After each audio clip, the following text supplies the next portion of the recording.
ওগো শুনছো? এই নাও বাজারের ব্যাগ আর লিস্ট, সবকিছু লিখে দিয়েছি।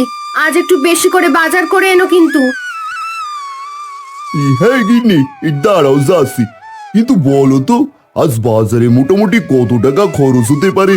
শুনেছি আমার বড় মামার ছেলে কালকে আসছে, ওদের জন্য তো বেশ বাজার করতে হবে, তাই না?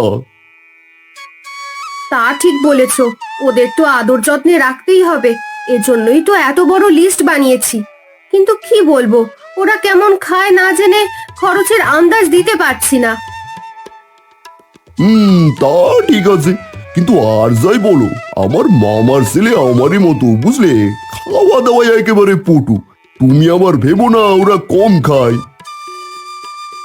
সে তো জানি, তাই তো এত কিছু দিলাম। শোনো, আমি যা যা লিখে দিয়েছি সব ঠিকঠাক নিয়ে এসো।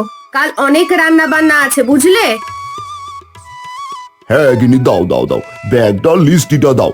আমি এখনই রওনা হচ্ছি, দেরি করলে বাজারে ভিড় বাড়বে। এই নাও ব্যাগ আর লিস্ট, কোনো কিছু আনতে আবার ভুলে যেও না কিন্তু। না না না না না, একদমই না। তুমি যেমন করে লিস্ট বানিয়েছো ঠিক তেমন করে সব কিনে আনবো, একটাও বাদ যাবে না।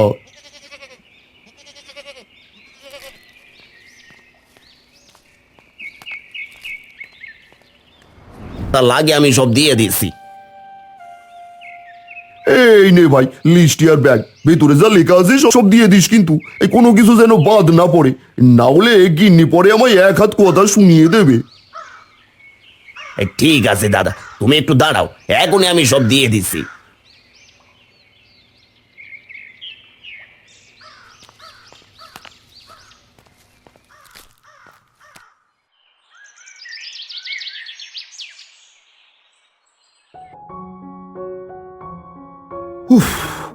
এতক্ষণ ধরে হেঁটে যাচ্ছি, এই রাস্তা কি আর শেষ হবে না নাকি? আর পেটের মধ্যে খিদের জ্বালায় এমন করছে যেন আগুন ধরে গেছে। তার উপরে এই রসগোল্লার হাড়ি, কি ভার রে বাবা! মনে হচ্ছে যেন দুই কাঁধে পাথর বয়ে চলেছি। কাজ করলে কেমন হয়, হাড়ির মধ্যে থেকে দু একটা রসগোল্লা খেয়ে নি, হাড়িটাও হালকা হবে, আমিও একটু জোর পাবো। কিন্তু না না, বাবা তো কড়াভাবে মানা করেছে, একটা রসগোল্লাও খোলা যাবে না। না, আর পারছি না। না খেয়ে হাঁটতে হাঁটতে শরীরের সব শক্তি যেন নিঃশেষ হয়ে গেছে। এই রসগোল্লার মিষ্টি গন্ধে তো মাথায় ঘুরে যাচ্ছে। যা হোক, এখানে বসে এই দু চারটে গিলে ফেলি, তারপর আবার হাঁটা যাবে।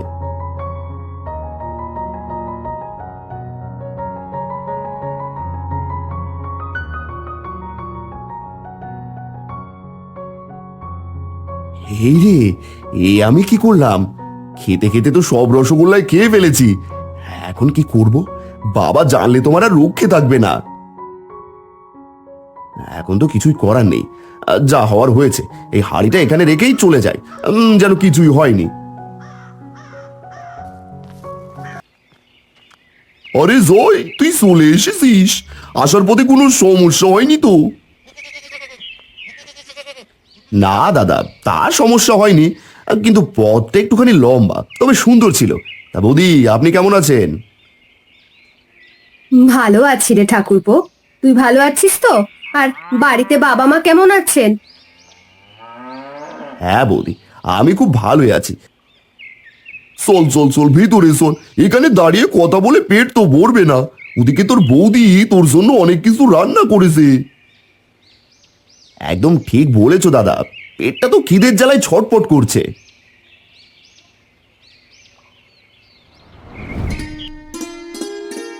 কি রে জয়, আর দেরি করিস না, খাওয়া শুরু কর। এই খাবার ঠান্ডা হয়ে যাচ্ছে তো। হ্যাঁ হ্যাঁ দাদা, আমি এখনই শুরু করছি।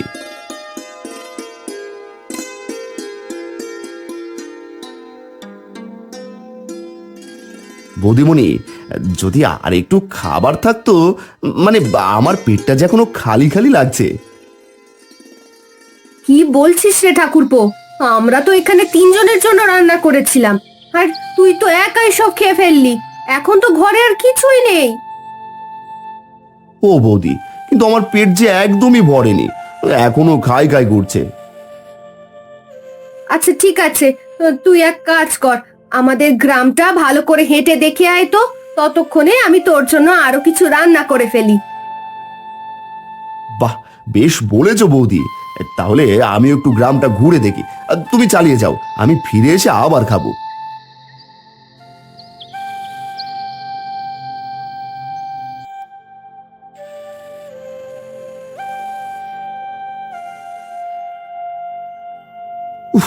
দূর, দাদা বৌদি আজ যা খাবার খাওয়ালো তাতে তো পেট একদমই ভরলো না। খালি পাতে দু চারটে ভাত আর তরকারি, এই দিয়ে কি আমার মতো পেট উকের চলে? আরে ওই তো কতগুলো কলা গাছ, একেবারে থোকায় থোকায় পাকা কলা।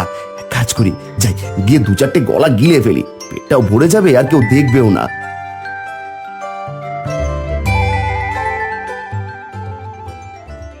আরে আরে আরে, ওই ছেলে, তোর এত বড় সাহস!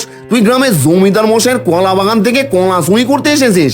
আজ তোকে দেখে নেবো। দাঁড়া দাঁড়া বেটা, এই লাঠি দিয়ে আজ তোর হাড় গোড় ভেঙে এক করে দেবো একেবারে। ওরে বাবা, এ কি ফ্যাসাদে পড়লাম রে! না না না, থাক, আমি এখনই পালাই, না হলে আমাকে কলা গাছের সাথে বেঁধে বেদড়ক মারবে।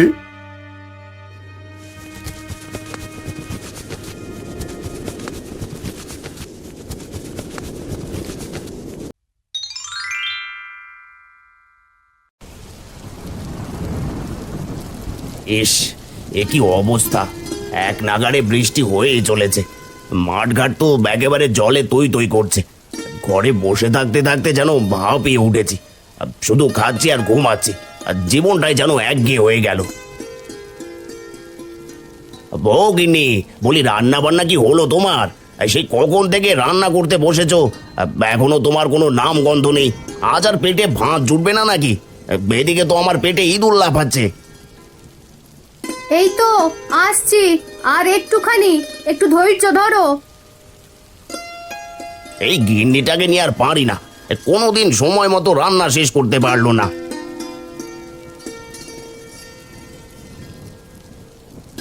এই নাও গরম ভাত আর কচু শাক, খেয়ে নাও।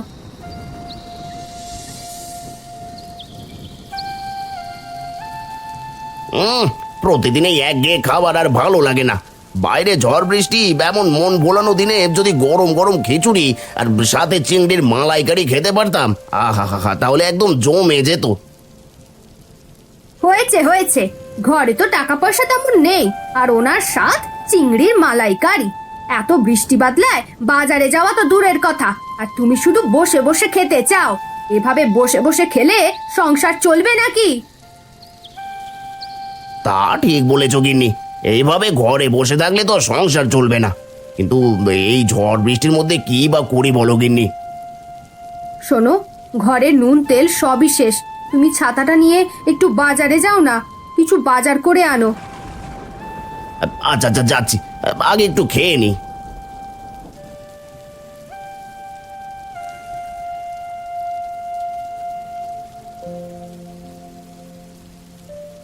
ওগো শুনছো, খুব সাবধানে যেও, বাইরের আবহাওয়া খুব খারাপ।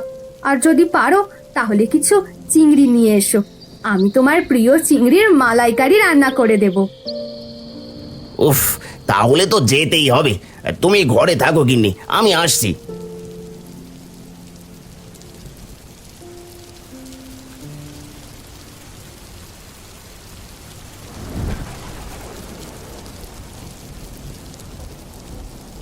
এই যে দাদা, এই চিংড়িগুলো কত করে?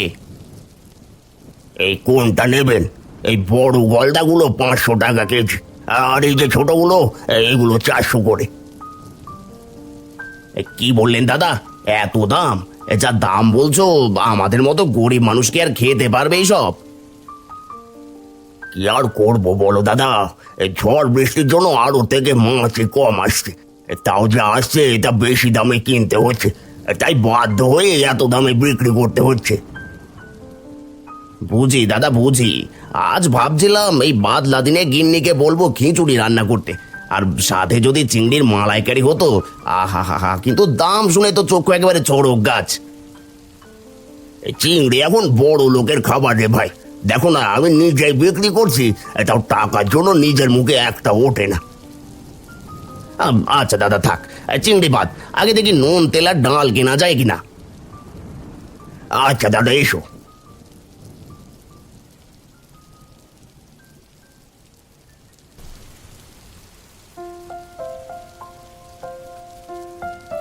এই যে বাদল দা, দাঁড়াও দাঁড়াও, বাজার থেকে ফিরছো বুঝি? তা ভাই কি কি কিনলে? বাজার? না ভাই, আর কিছু বলিস না। এখন টাকা যেন কাগজের মতো, হাত দিলেই ছ্যাঁকা। এত দাম যে কিছু কিনতেই ভয় লাগে। ঠিকই বলেছো দাদা, এই বর্ষায় আমাদের জীবনের অবস্থা একেবারেই নাজেহাল। কাজ নেই, রোজগার নেই, কিন্তু সংসারের খরচ তো আর থেমে থাকে না। এই তা যা বলেছিস ভাই। আচ্ছা, তুই এই ঝড় বৃষ্টির মধ্যে কোথায় গিয়েছিলি? এই তো দাদা, মাঠে গিয়েছিলাম চাষের জমি দেখতে।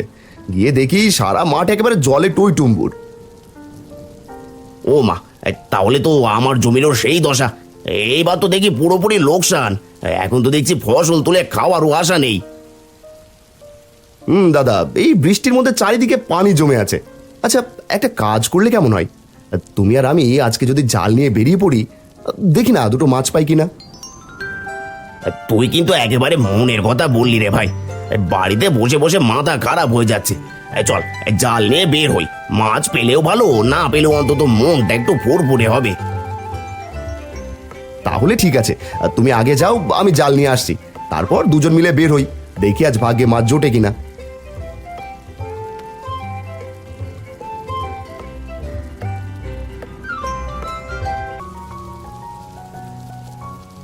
দেখেছিস দাদা, চারিদিকে শুধু পানি আর পানি।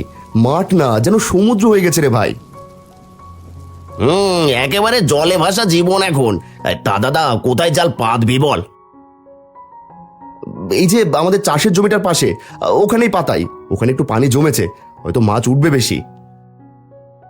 ঠিক আছে দাদা, এইখানেই পাতাই, দেখি কপালে কি জোটে।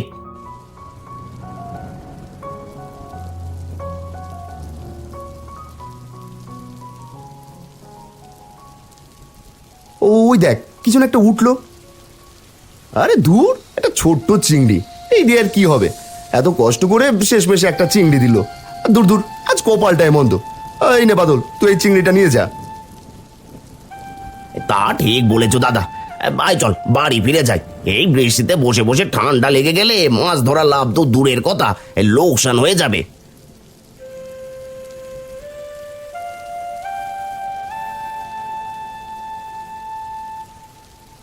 ও বাবা, এই কি অবস্থা তোমার!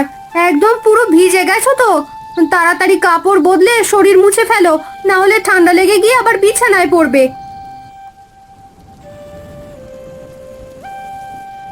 তা বলো তো, আজ কতগুলো মাছ ধরেছো? মাছ? কপালই খারাপ গিন্নি। কপাল যদি খারাপ হয় তাহলে আর কি হবে বলো?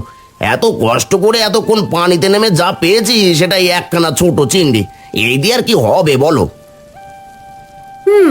আমি তো আগেই বলেছিলাম যেও না যেও না, কিন্তু না, তুমি তো আমার কথায় কান দাও কই।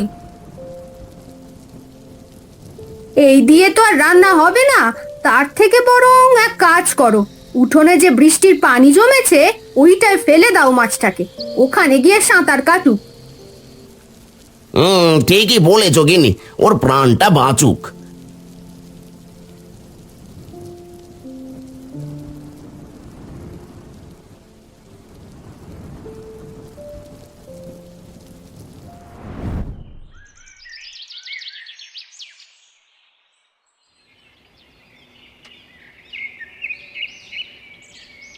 আরে যাক, এতদিন পরে বৃষ্টিটা একটু কমেছে। যাই দেখি উঠোনের অবস্থা কেমন।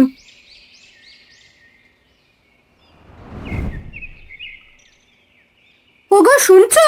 তাড়াতাড়ি এসে দেখো, আমাদের উঠোনে যে চিংড়ি মাছে ভর্তি হয়ে আছে। কি বলো কি গিন্নি? কোথায় কই দেখি তো। এ রে বাবা, এ কি দেখছি! সত্যি তো, এত চিংড়ি কোথা থেকে এলো? মনে হচ্ছে সেই ছোট চিংড়িটা বংশ বৃদ্ধি করে ফেলেছে। তাই মনে হচ্ছে।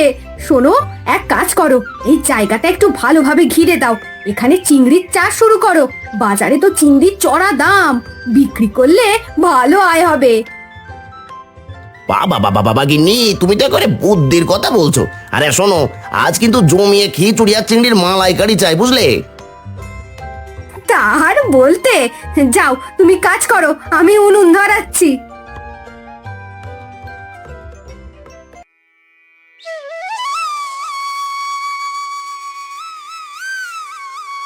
আরে গিন্নি খেয়ে নাও গো, এত রাগ করে থেকো না।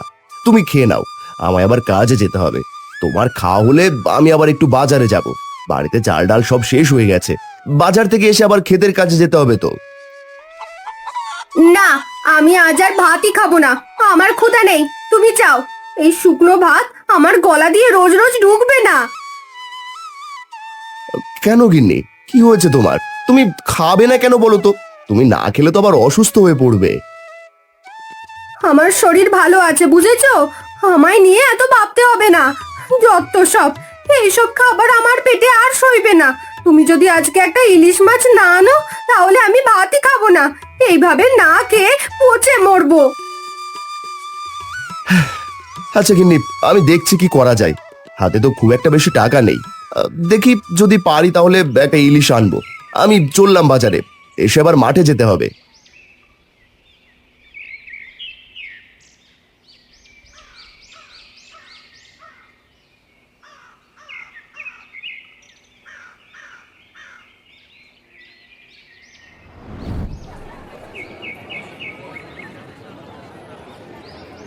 এই যে দাদা, এই ইলিশগুলো কত করে গো? আরে বাদল, তুইও আবার ইলিশ কিনতে এসেছিস? হ্যাঁ দাদা, আমার গিন্নি ইলিশ খেতে বায়না ধরেছে। তার মনের ইচ্ছে তো পূরণ করতে হবে, তা না হলে তো সংসার একেবারে অশান্তি শুরু হয়ে যাবে। ঠিক আছে, তা কোনগুলো দেবো তোকে? এই ছোটগুলো 300 টাকা করে আর বড়গুলো 500 টাকা। কোনটা নিবি তাড়াতাড়ি বল। না দাদা থাক, যে দাম বলেছো আমার কাছে এত টাকা নেই গো আজ। কিরে, কেবলমাত্র বললি তোর গিন্নির ইলিশ খাবার শখ হয়েছে। কোথায় গেল রে তোর বউ ভক্তি এখন? আরে দাদা, টাকা না থাকলে বউ ভক্তি কোথা থেকে আসবে বলো তো? ইলিশের যা দাম, তাতে একটা ইলিশের টাকাতে আমার নাই নাই করে অর্ধেক মাসের সংসার খরচ চলে যাবে। তা তুই এতই যখন হিসেব করে চলিস, তখন শুধু শুধু ইলিশ কিনতে আসিস কেন? গরিবের আবার ইলিশ খাওয়ার শখ, যত সব। যা যা, ওটা পচা পুঁটি মাছ নিয়ে যা, ইলিশ বলে তারপর চালিয়ে দিস। দাদা, অভাবের সংসার বলে উপহাস করছো? করো করো, উপহাস করছো তো। দেখবে আমি ঠিক আমার গিন্নিকে আস্ত একটা বড় ইলিশ খাওয়াবো। যা যা, আমিও দেখবো তুই কেমন ইলিশ খাওয়াস তোর বউকে।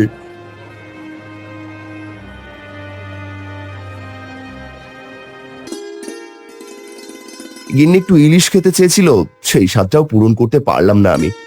বিয়ের সময় প্রতিশ্রুতি দিয়েছিলাম গিন্নির ভাত কাপড়ের দায়িত্ব নেব। এ কেমন দায়িত্ব পালন করছি আমি। আচ্ছা, যদি নিজে ইলিশ চাষ করতে পারতাম আমার জমির পাশের এই পুকুরে, তাহলে গিন্নিকে মন ভরে ইলিশ খাওয়াতে পারতাম। ও বাদলদা, এত আগে চলে এসেছো যে মাঠে? আসার আগে অন্তত একটা ডাক দিতে পারতে। ভেবেছিলাম তুই আর আসবি না, তাই আর ডাকিনি। তা ঠিক আছে, কিন্তু এমন মন খারাপ করে পুকুরের ধারে দাঁড়িয়ে আছো কেন? ভাবছিলাম আমার এই পুকুরের পাশের জমিতে ধান শাকসবজি সবই ফলায়, আর এই যে পুকুরটা, যদি তাতে ইলিশ চাষ করা যেত তাহলে কতই না ভালো হতো। আরে দাদা, এটা তো মিঠা পানির পুকুর।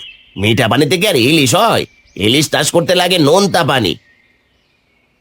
তাহলে মিঠা নদীতে ইলিশ আসে কি করে? মানুষ তো সেখান থেকে ইলিশ ধরে।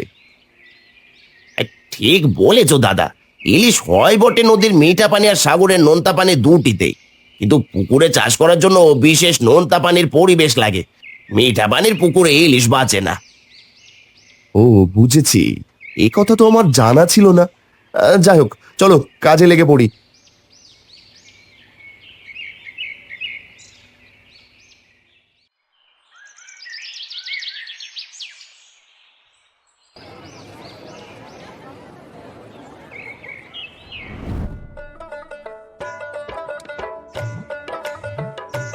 এই যে দাদা, লবণ আছে তোমার কাছে?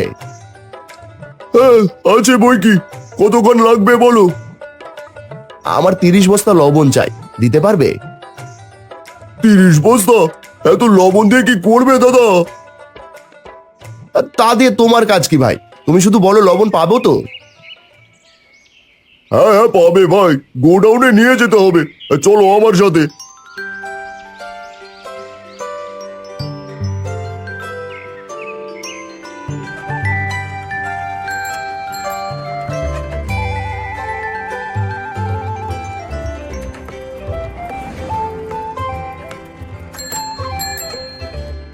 এই যে ভাই, এই লবণ সব এখানেই নামিয়ে দাও।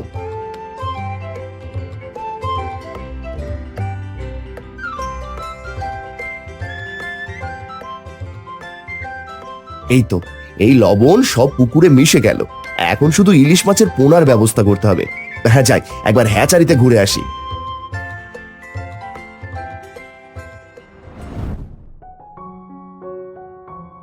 এই যে দাদা, তোমাদের এখানে কি ইলিশ মাছের পোনা পাওয়া যাবে? আছে ভাই, কিন্তু তুমি চাষ করবে কোথায়? নোনা পানি আছে তো? হ্যাঁ হ্যাঁ, থাকবে না কেন? আছে আছে, তুমি আমাকে 1000 ইলিশের পোনা দিতে পারবে? তা তো চোখের নিমেষে দিতে পারবো ভাই। ঠিক আছে, কিছু টাকা আগাম দিয়ে যাও আর জায়গাটার নাম বলে দাও। কালকেই লোক পাঠিয়ে দেব, বাকি টাকা তখন দিয়ে দিও। এই যে টাকা রাখো, আর কালকে মাঠের দিকে পাঠিয়ে দিও, সেখানে গেলে আমাকে পাবে।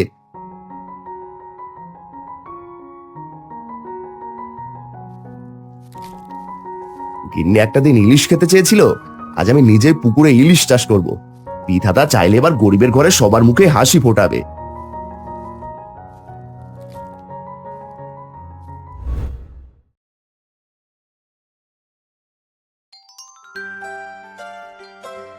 উফ, দেখতে দেখতে অনেক দিন হয়ে গেল। মাছগুলো তো বেশ বড়ই হয়েছে। কাল গিন্নিকে বলবো সর্ষে ইলিশ রান্না করতে, আর ইলিশ মাছের লেজ ভর্তা। আরে বাদল, কতদিন পর তোকে দেখলাম। কিরে ভাই, চাষবাস একদম ছেড়ে দিয়েছিস নাকি? এখন কি করিস? মাঠে হাল দেওয়া এখন আমার কাজ না হরেন্দা। দেখো দেখো, আমার এই পুকুরটা দেখো, এখানেই এখন থেকে ইলিশ চাষ করি আমি। ওরে বাবা, এই পুকুরে ইলিশ! এই অসম্ভবকে সম্ভব করলি কিভাবে ভাই? আমি তো জানি এই পুকুরে ইলিশ হয় না। হয় হয়, সব হয়। ইচ্ছে আর পরিশ্রম থাকলে সব হয়। সব গল্প পরে বলবো ক্ষণ। কাল আমাদের বাড়িতে এসো, তোমার নিমন্ত্রণ রইলো। গিন্নিকে বলবো জমিয়ে সর্ষে ইলিশ আর ইলিশ মাছের লেজ ভর্তা করতে। উফ, লেজ ভর্তা কি যে বললি রে ভাই! শেষবার পদ্মার পাড়ে খেয়েছিলাম, সেই স্বাদ এখনো মুখে লেগে আছে। কাল গুল্লি মিস হবে ভাই, কিন্তু আমার আশা মিস হবে না। তাহলে ঠিক আছে দাদা, দেখা হচ্ছে কাল।